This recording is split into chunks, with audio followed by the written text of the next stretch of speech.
Ваша мама не будет рядом вечно.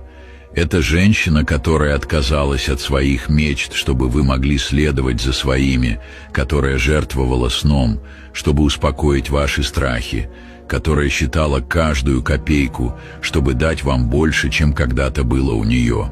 Однажды вы позвоните, и она уже не ответит.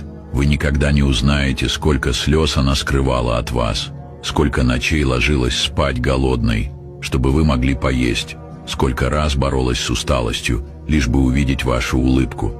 Ее любовь — единственная в этом мире, которая по-настоящему безусловна. Она не просто ваша мать, она ваш первый дом, первый учитель, первая любовь. Пока вы живете своей жизнью, она стареет. Ее волосы седеют, морщины углубляются, шаг становится медленнее. Не откладывайте звонок на завтра. Не копите слова «я люблю тебя» для особых случаев. Ваша мама — ваше самое большое благословение, замаскированное под обычного человека. Дорожите ею, пока еще можете. Время никого не ждет, особенно тех, кто думает, что их матери будут жить вечно.